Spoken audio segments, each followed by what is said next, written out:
Right. Two things I'm going to talk about today. One is a follow-on from the brain stuff I mentioned in the last video, and that's only going to be a very short piece. And the next thing, I want to go into more depth on half-lives. That's a bit more complex and takes a bit more understanding. So we'll start with the brain thing. Did you know that testosterone is actually produced in the brain as well? And I don't mean that the signaling that goes down to your testes and the production of LH and FSH starts in the brain. What I mean is testosterone is made locally in brain tissue. It's very small amounts, but it is made there. And from what I've found, it actually has quite a significant impact on mood and various other aspects of our personalities. Now, we touched on the previous video about the effect of nandrolones, DECA, MPP, TREN on brain chemistry and anxiety and issues. Now, this is a bit of a leap of faith, but this is where I'm going with this, and this is where my theory is. It is that nandrolones, or that family of drugs, has more of a direct impact on the production of testosterone in the brain. As a result, it has more of an impact on mood and anxiety and depression and all these sort of problems that we associate with this group of drugs. Unfortunately, it is only theory, and from what I've dug, and I've dug in some pretty, even spent a few £100 this week on a couple of books, or one book to be precise. I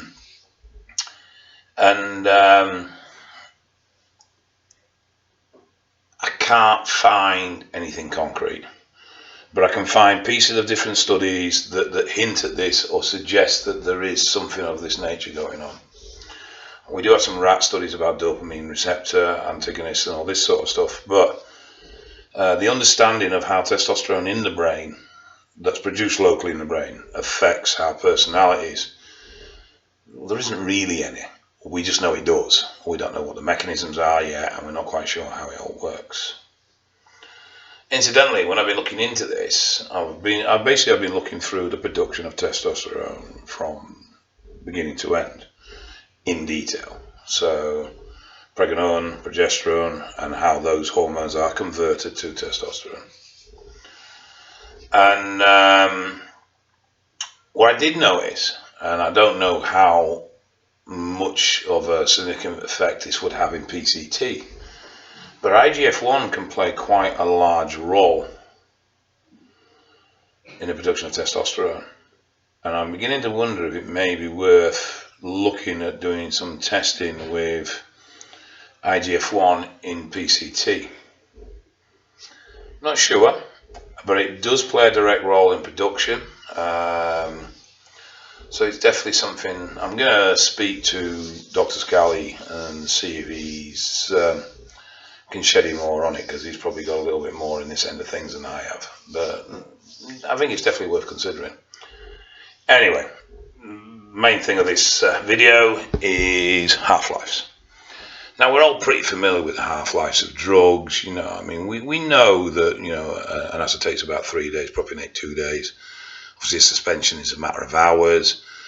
Enanthate generally regarded as 10.5, cypionate 12, etc., etc., etc., etc. But what you may not realize is that those are what's known as in vitro. What that means is it's in a test tube. And the two terms that you need to be familiar with here are in vitro and in vivo. In vitro in a test tube, in vivo in the blood, in the person, in the living tissue. Now, when you take, and I'll use enanthate as an example, one single shot of 250 milligrams in enanthate a week, what will happen is that initial shot will put your blood values at about 40 nmol within about 12 hours. There's an initial spike. Now, this pretty much happens with enanthate, cypionate, decanate, propionate, acetate. When you get into bouquet and stuff like libido, it's a curve. But the main esters that we use on cycle, they are sorry, they all have this rapid spike within about 12 hours. And then it declines at its rate of its half-life. When you do a shot a week, obviously your second shot will build on top of your first shot. Now bear in mind that 40 nmol is top end of natural range. So if you were taking a shot every 2 weeks, you'd only actually be boosting your overall blood plasma test levels at about 10 nmol over the top end of natural range, and for a large portion of the period of time that you're on in those 2 weeks, the level would be declining, and it'd actually decline to nearly the low end of the spectrum. So really, it's not doing a massive amount to boost your performance.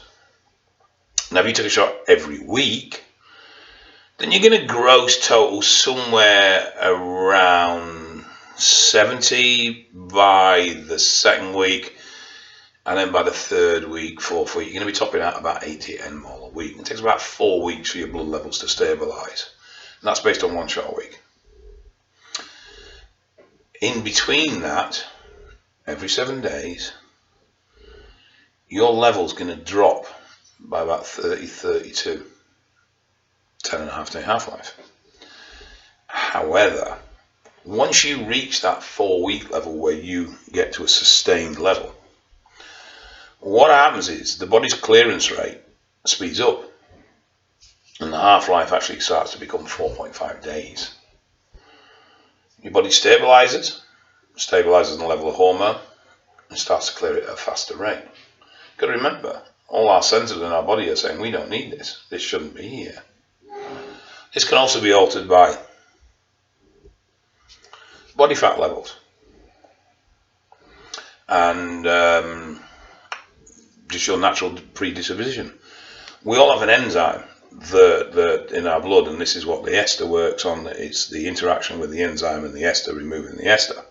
High levels of that enzyme, you're going to burn through the drug faster.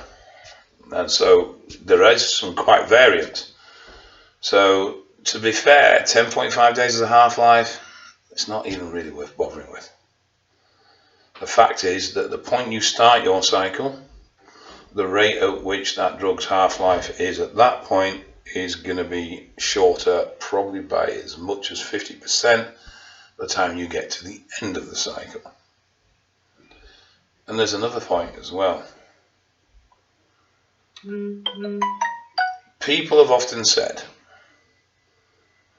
you respond better to gear when you're leaner.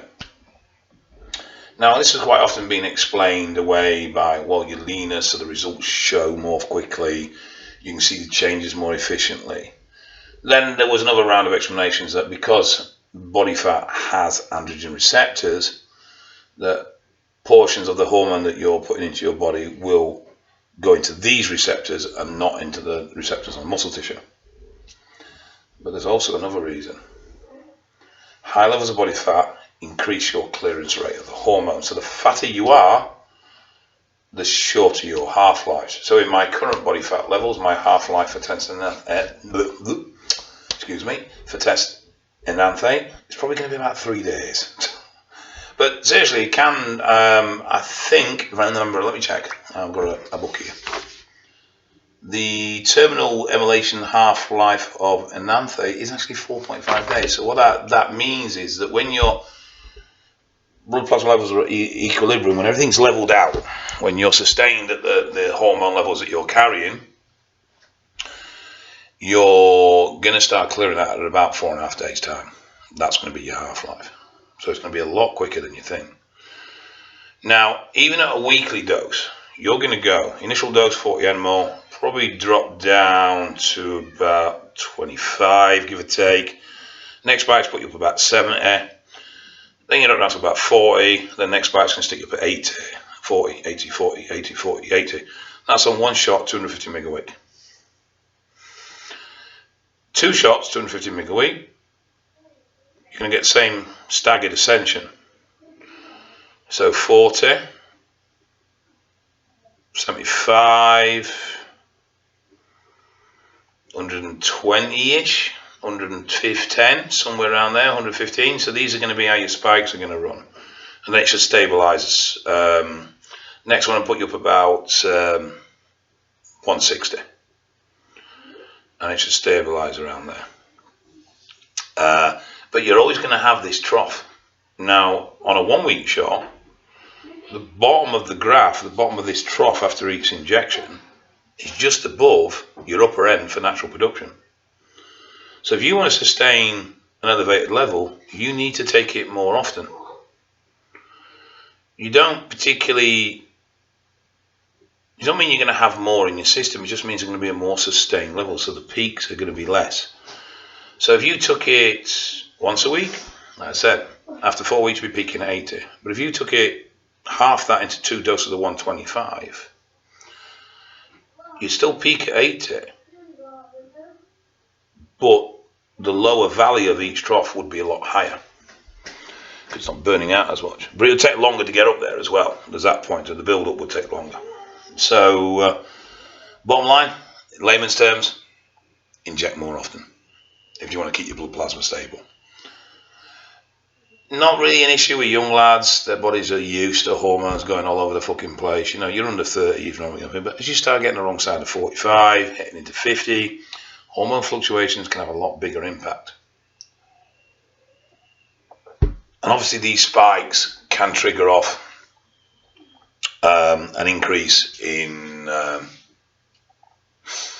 conversion to estrogen. So there's that to bear in mind as well. Now, while I'm on the subject, we'll look at SHBG.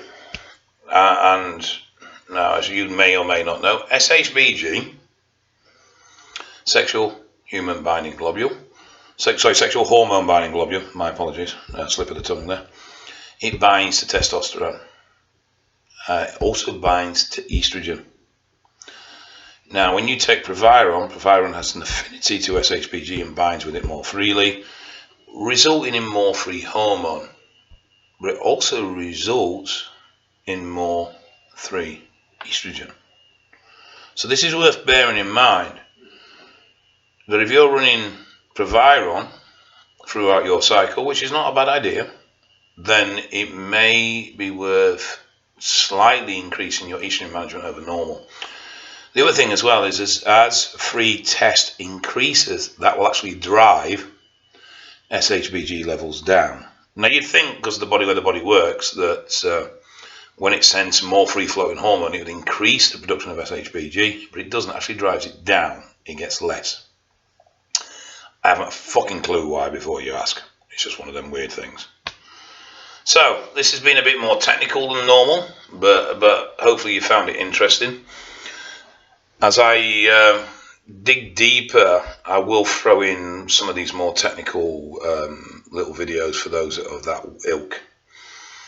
Okay, and take care, and I'll speak to you soon.